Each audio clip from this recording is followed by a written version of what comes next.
Bien, muchísimas gracias a don Carlos y seguimos con nuestra agenda. El tema a continuación es tendencias y perspectivas de los mercados internacionales de las materias primas alimentarias. Para este tema nos acompañará el señor Ricardo García, analista internacional Stonex.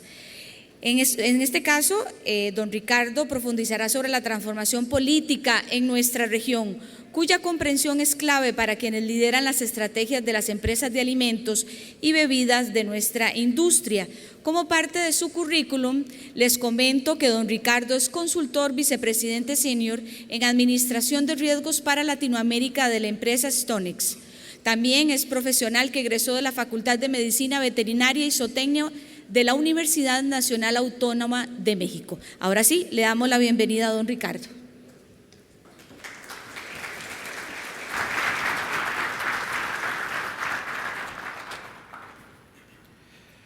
Muchas gracias y como siempre un placer siempre estar con ustedes aquí. Creo que este tema o los temas que se tratan en este tipo de reuniones son siempre de mucha importancia. No podemos dejar nosotros de lado todo lo que está pasando y de hecho es un poco lo que voy a tratar el día de hoy. La idea justamente es darles a ustedes una semblanza, no solamente de cómo llegamos aquí, sino hacia dónde vamos en el mercado de las materias primas, de los insumos y de los alimentos, en donde ustedes pueden tener también de alguna forma algo de perspectiva para poder realizar planes hacia adelante. Nosotros, a manera de nuestro trabajo, siempre estamos analizando condiciones que modifican el comportamiento del precio de las materias primas. Ese es nuestro día a día. Y mucho de lo que tratamos es de anticipar esos cambios, pero eso es muy complicado cuando se aparecen en el mercado. No sé qué pasó ahí, pero cuando se aparecen en el mercado lo que llamamos o conocemos como cisnes negros, ¿no? Es que creo que hay un problema. Ya sé qué dicen, perdónenme.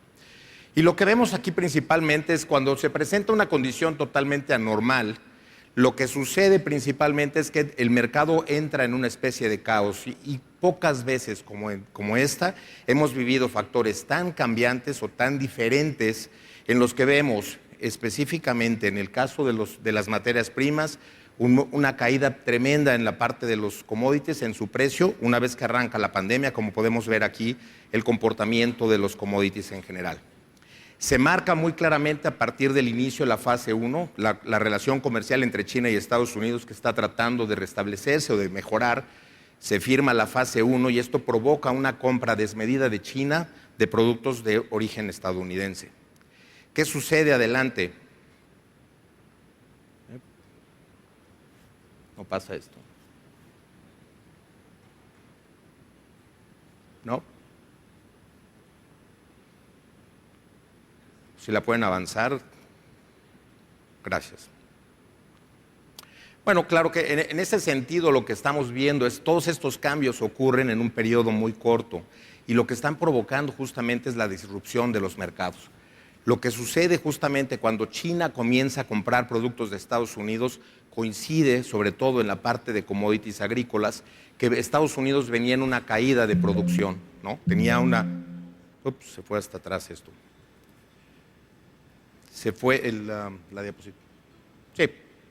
Entonces, con ese tipo de situaciones, justamente lo que vemos o anticipamos es que esos incrementos en la demanda de manera artificial, digámoslo así, provocan una disrupción en los precios y en el comportamiento en general de las materias primas.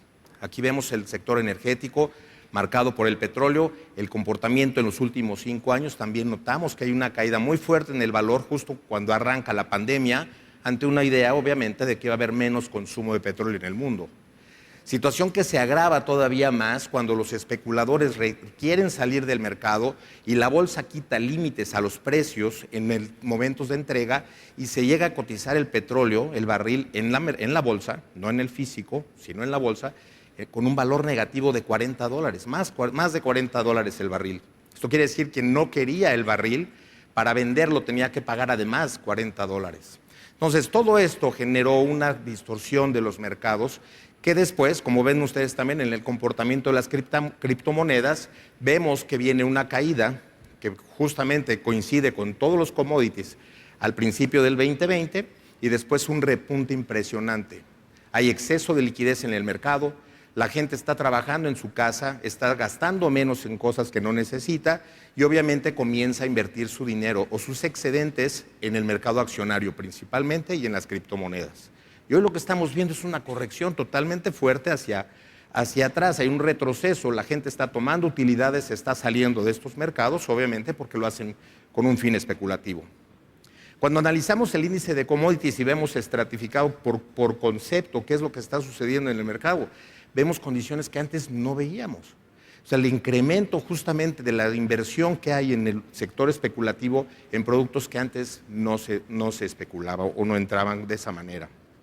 De tal forma que vemos el sector energético, el sector de los granos, el sector ganadero, todo tuvo un crecimiento importante. Muchas de las empresas que pensaron entrar a la peor de sus etapas al inicio de la pandemia, resulta que han tenido años récords. Y esos son los reportes que vemos nosotros en bolsa, cómo han reportado niveles récord de utilidades en sus informes.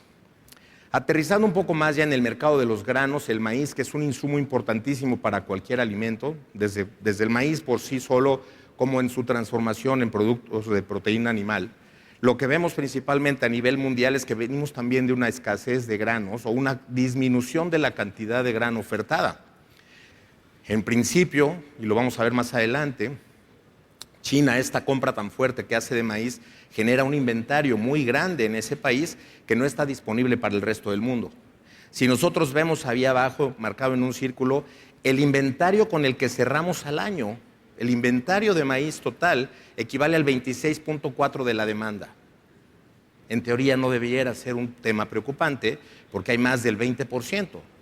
Sin embargo, cuando veamos cuánto de ese grano está en poder de China, el inventario final que queda disponible entonces en el mundo, para el mismo mundo sin China, es abajo del 10%.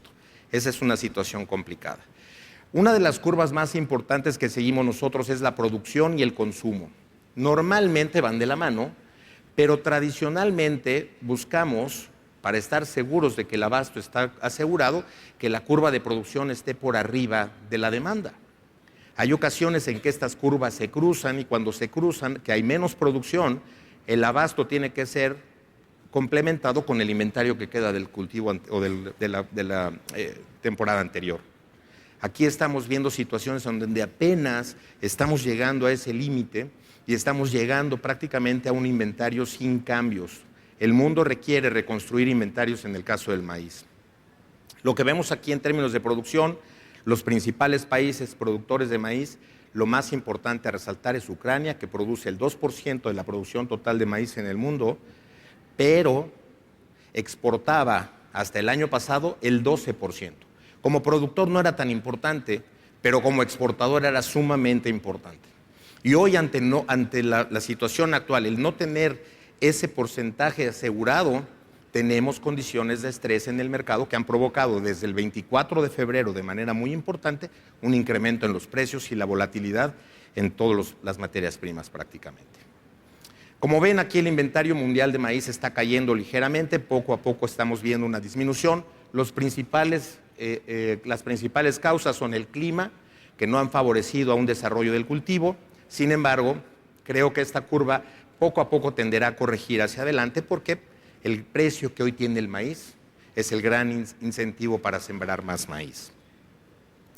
Cuando vemos los inventarios sin China, podemos ver claramente que China tiene el 65% del inventario mundial de maíz. Por eso es que los precios de maíz hoy siguen manteniéndose en niveles muy altos. Ese grano no está disponible para nadie más. Cuando vemos la tabla de Estados Unidos está ahorita justamente en el periodo de polinización del cultivo de maíz y de frijol de soya en el de floración, para comenzar a levantarse a partir del 1 de septiembre. Requerimos tener una muy buena producción de maíz y frijol de soya a este ciclo en Estados Unidos, porque esto va a darle tranquilidad al mercado sabiendo que hay suficiente abasto de materia prima en granos para cursar un año más con la demanda que se tiene. De aquí lo más importante, lo resalto con ese círculo abajo, es que el 10% del inventario que queda es el inventario que resulta, lo que residual, equivale al 10% de la demanda. Véanse, a nivel mundial veníamos de un 26%, o sea, arriba del 20% contra un 10% solo en Estados Unidos. ¿Qué está sucediendo entonces? Los inventarios finales en Estados Unidos también se han ido cayendo, cada vez tenemos menos inventario final, lo cual es una situación que contribuye a que los precios se encuentren también a un nivel más alto. Y un factor importante es el consumo de maíz para producir etanol. La industria de los biocombustibles sigue tomando mucho auge, cada vez es algo más nombrado, más buscado. Creemos que no hay un punto de retorno en esto. Finalmente se logró convencer al resto del mundo que necesitamos tener biocombustibles, lo cual evidentemente es algo muy bueno y positivo, pero una buena parte de ese maíz que se produce se va al consumo de etanol. Mientras el petróleo, que hoy está corrigiendo y anda otra vez rondando niveles de $100 el barril, mientras el petróleo tenga un precio arriba de $100, veremos mucho más consumo de maíz y de azúcar produciendo etanol. Maíz en los Estados Unidos y azúcar en Brasil. Cuando vemos los cultivos en Sudamérica, que son quienes van a ser hoy los emergentes, digamos, en el tema del abasto del maíz, cualquier situación de maíz y frijol de soya que se complique en los Estados Unidos va a tener que ser sustituido o reemplazado por maíz y frijol de soya de Sudamérica, Brasil y Argentina principalmente. La tabla también está complicada, aunque vemos un repunte en la producción, afortunadamente por clima, tanto en Brasil como Argentina. Argentina tuvo algunos temas de sequía, sin embargo va a lograr una producción mejor a la que tuvimos hace un par de años, y con esto creemos también que va a haber un poco más de volumen disponible para exportar, el cual Brasil va a ser quien tome la mayor parte de lo que Ucrania está dejando en la mesa. Ucrania, hablando de Ucrania, vemos justamente la zona mucho más importante de producción de maíz de color verde, y verde oscuro es donde más se produce en términos de rendimientos, y lo que vemos es que su producción se estima que va a caer sensiblemente el próximo año.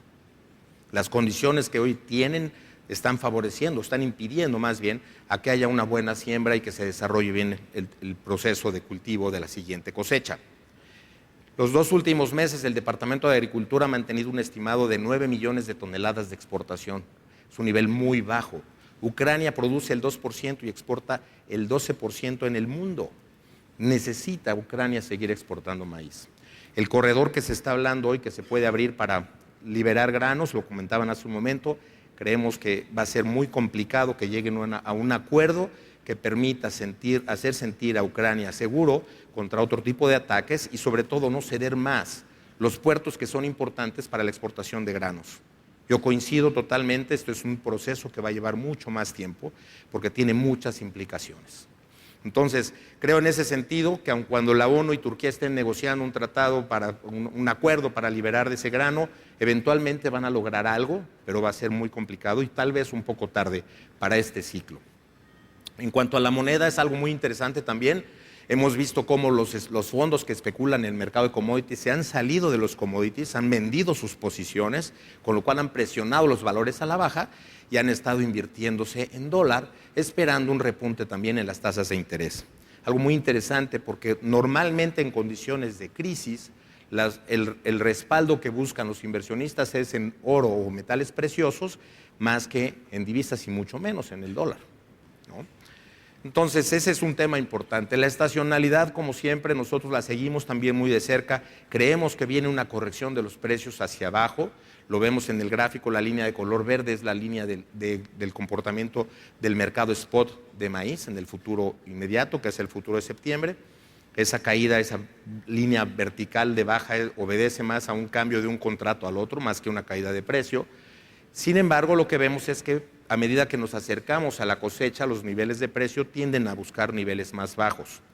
Hoy estamos saliendo también, cuando distribuimos el precio en porcentaje expresado en el tiempo, en 5 años, el 10% del tiempo mantuvo precios en la franja azul superior y hoy está entrando a la franja gris del 30%.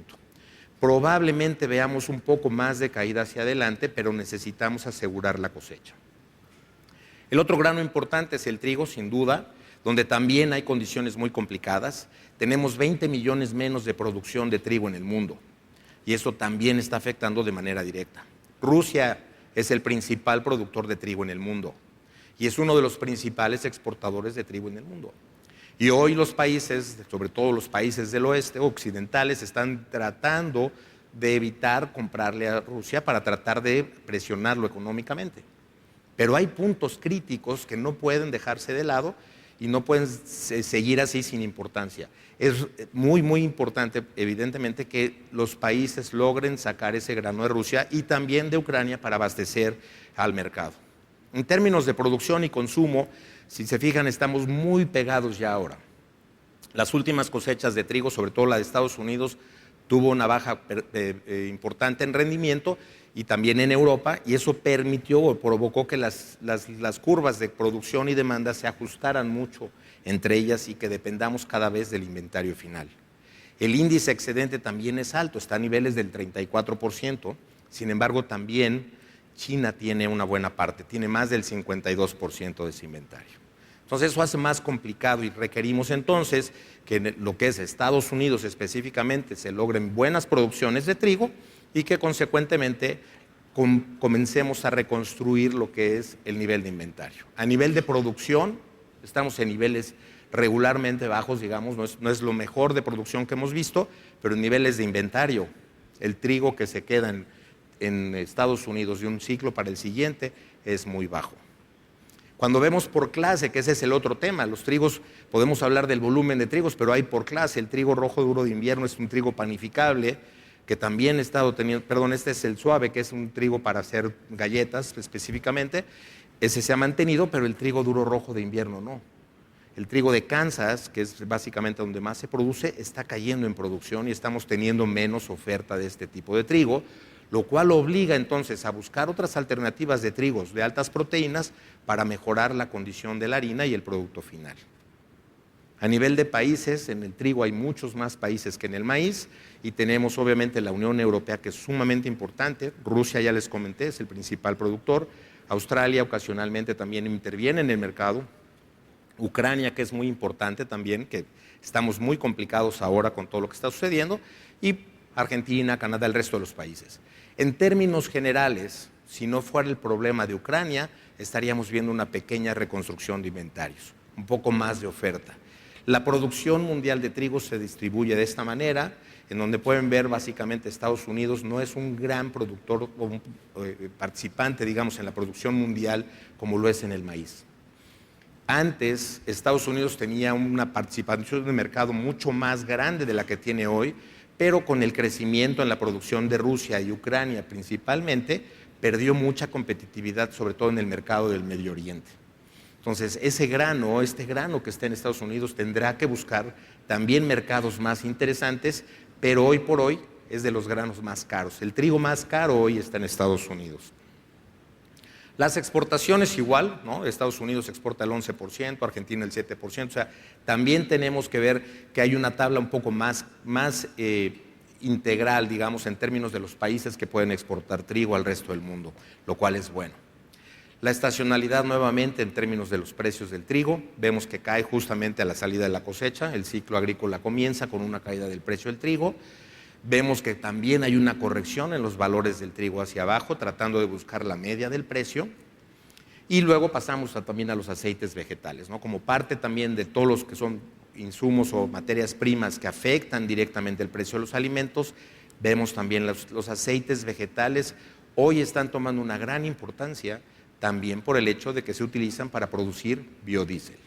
El biodiesel también está tomando cada vez más importancia al ser un biocombustible y entonces vemos que el nivel de precios que hoy tienen los aceites vegetales es mucho más alto y esto permite entonces que se muela o se produzca más aceite para disponibilidad del mercado. Estamos ajustados en términos del aceite de soya porque las cosechas que hemos tenido han estado muy bajas, digamos, de acuerdo a lo que se necesita y obviamente se han ajustado estas curvas, esperamos ver cierta separación hacia adelante.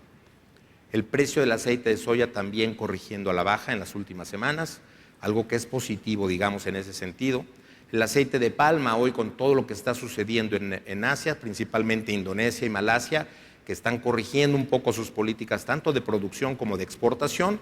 El día de hoy Indonesia emitió una noticia de que va a liberar un poco ya sus cuotas de exportaciones o va a liberar un poco de aceite en el mercado y tal vez nos dé la oportunidad de ver mejores niveles de precio.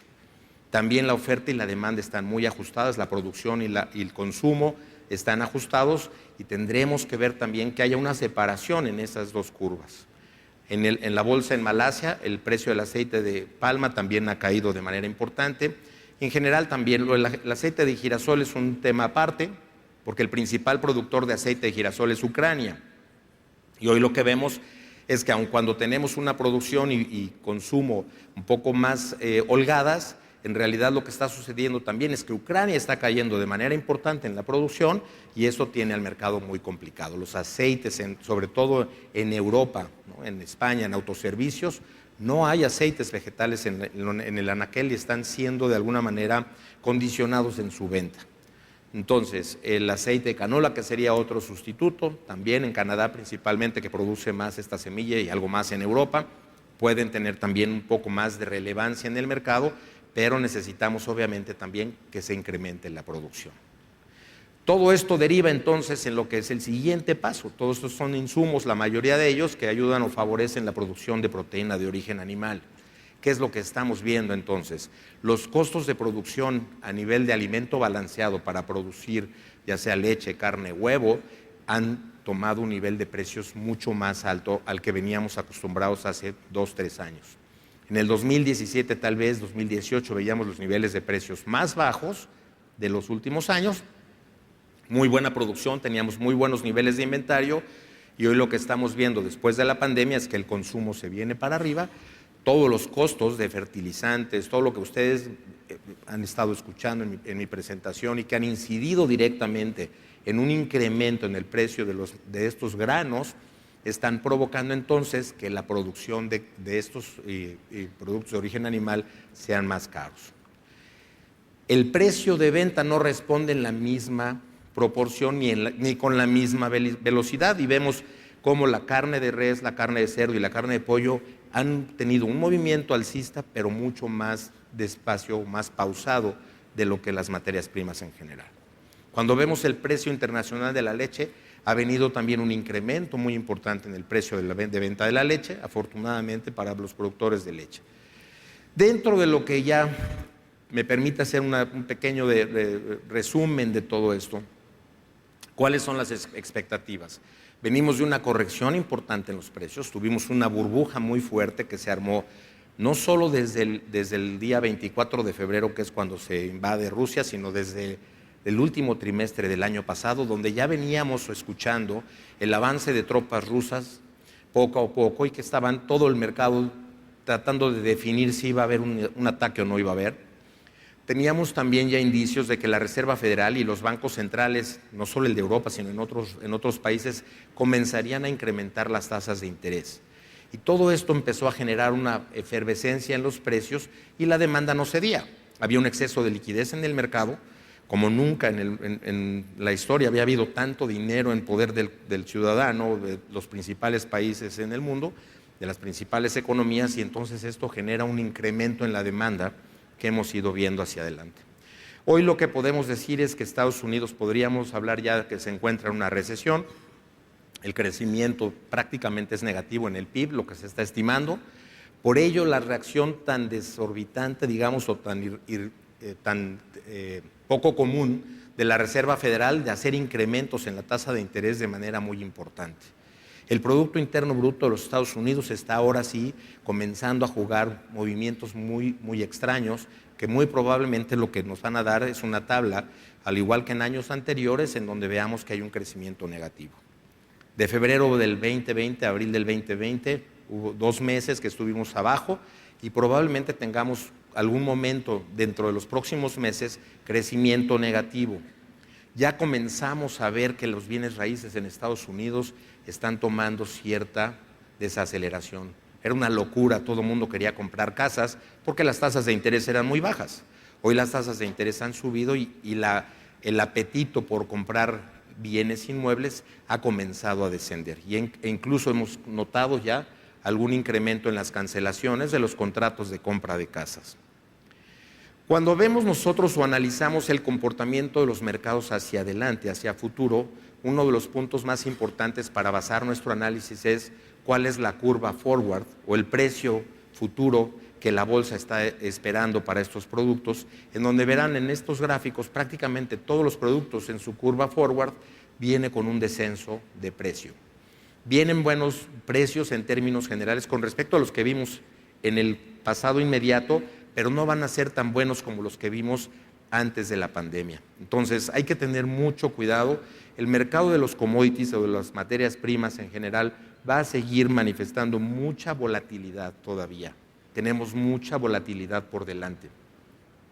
Va a ser muy importante que estén atentos a la información y al análisis de lo que está sucediendo específicamente en lo que es la oferta y la demanda, para poder anticipar movimientos adversos en lo que es básicamente el costo de producción de cualquier producto alimenticio. Si vemos el maíz, la anterior era el trigo, el maíz, lo que vemos aquí también, esta curva forward está viendo que los precios que están el mercado anticipando a 3 a 6 meses, a un año, están por debajo de lo que vivimos en estos últimos meses. Eso es algo bueno y eso es algo normal que pasa cuando los mercados agotan un poco sus expectativas de que el precio puede seguir subiendo. Porque además, dentro de todo, la elasticidad de la demanda en las materias primas es muy diferente a cómo se comporta en otro tipo de bienes. La gente primero tiene que asegurar la comida. Y si la comida es lo más caro, va a dejar de viajar, va a dejar de cambiar automóvil, va a dejar de cambiarse de casa, pero va a asegurar su comida. Y eso es un punto importante, es algo crítico que hemos visto cuando nosotros veíamos maíces muy baratos hace 10, 15 años y decíamos, bueno, si el maíz se va a $6, a $5, se va a contraer la demanda. Llegamos a $8 y seguíamos con demanda muy fuerte. Y lo que finalmente el mercado termina entendiendo es la elasticidad de la oferta y la demanda en los granos específicamente, no es directa como en otros productos.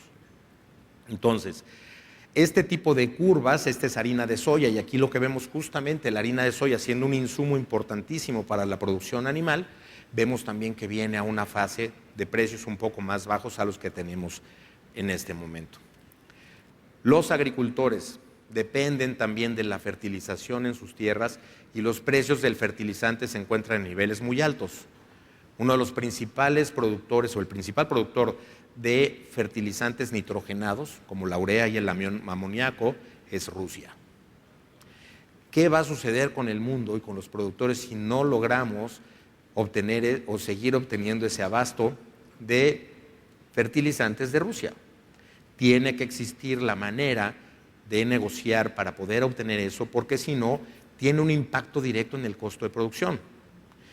Y es muy interesante, porque hay productores que van a decir, yo no voy a utilizar fertilizante porque es muy caro, o voy a disminuir las dosis que yo aplico en mis tierras, y el efecto, la consecuencia que vamos a ver es justamente que va a haber una menor producción, y con una menor producción el precio de los granos tenderá a subir. Entonces es una situación complicada, porque ese simple hecho, si bien es cierto, va a favorecer a que Rusia reciba algo de oxígeno, pues por otro lado nos podría evitar a nosotros también tener precios más altos en las materias primas. Todo esto continúa. Cuando vemos el índice de commodities que preparamos nosotros en la empresa con los principales commodities y hacemos un índice, lo que vemos es que en los granos estamos viendo esta corrección que les menciono, pero yo no esperaría, no sería, muy objetivo desde mi punto de vista pensar que vamos a llegar a niveles de precios tan bajos como los que tuvimos en el 2018 o principio del 2019. Estamos entrando a un rango de precios diferentes. Ojo, mucha gente está dada o se da mucho a pensar que la inflación y los commodities deben llevar una correlación, y no es cierto. Los commodities sí se rigen por oferta y demanda de alguna manera y no por la inflación. Podrá estar la inflación muy alta, los commodities no necesariamente van a estar siguiendo la inflación si hay un excedente. Entonces, los energéticos principalmente también van a estar en niveles de precios altos, lo cual también tendrá un impacto en la elaboración de alimentos, y lo que son los commodities suaves, como son el cacao, azúcar, el café, todos ellos también van a tener cierta repercusión. En términos de precio no están tan desorbitantes los niveles como lo veíamos en otros commodities, pero también van a entrar a una fase de precios un poco más moderada, donde vamos a tratar nosotros de administrar justamente el riesgo y prevenir lo que viene hacia adelante. Por mi parte, es mi presentación. Muchísimas gracias por su atención. Muy amables.